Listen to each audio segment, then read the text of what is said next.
Alhamdulillah, wassalatu wassalamu ala rasulillah. Kita akan memulai pelajaran baru setelah kita menyelesaikan syarah masail jahiliyah.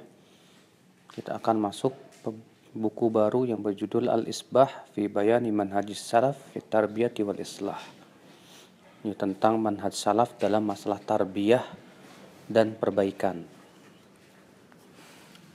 Di mana buku ini ditulis oleh Syekh Ubailan. Al-Qaidatul Ula, kaidah yang pertama, kata beliau, Ad-dinu mabniun al-aslaini azimain. Agama kita dibangun di atas dua pokok yang agung. Yang pertama al-ikhlas, yaitu ikhlas, mengikhlaskan ibadah hanya untuk Allah Subhanahu wa taala. Wal mutaba'atu lin Nabi sallallahu alaihi wasallam, dan yang kedua adalah mutaba'ah, ittiba kepada Nabi sallallahu alaihi wasallam. Ini adalah merupakan dua pokok yang agung yang merupakan makna daripada asyhadu an la ilaha illallah wa asyhadu anna Muhammadar Rasulullah.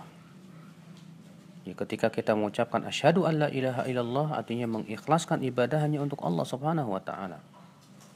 Dan ketika kita mengatakan wa asyhadu anna Muhammadar Rasulullah, artinya memurnikan ittiba atau mutabaah kepada Nabi sallallahu alaihi wasallam bi an yakuna al-amal muwafiqan lima syara'ahu sallallahu alaihi wasallam, di mana amal kita harus sesuai dengan apa yang disyariatkan oleh Rasulullah sallallahu alaihi wasallam.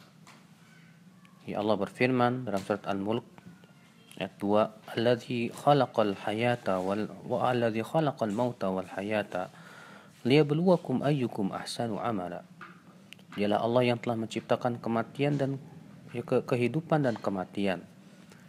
Ya, dialah Allah yang telah menciptakan kematian dan kehidupan agar Allah menguji kalian siapa di antara kalian yang lebih baik amalnya.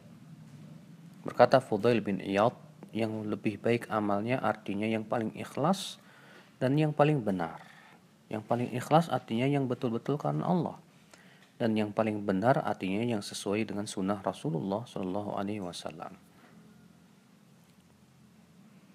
Kata beliau, an-nas munqasimuna bihasbi hadainil aslaini ila arba'ati aqsam. Manusia, ya, dilihat dari dua pokok ini ada 4 macam.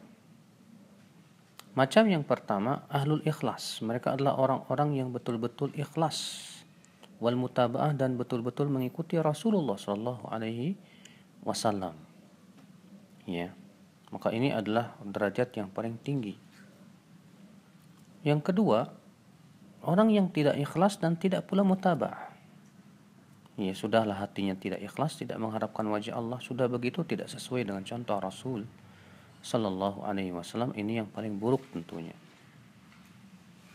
Yang ketiga, orang yang ikhlas di amalannya tapi tidak sesuai dengan contoh Rasul sallallahu alaihi wasallam, namun ia berbuat mengada-ngada kebid'ahan, maka amalannya pun juga tertolak. Yang keempat, orang yang amalannya sesuai dengan sunnah Rasul tapi tidak ikhlas, maka ini pun sama tidak diterima oleh Allah Subhanahu wa taala.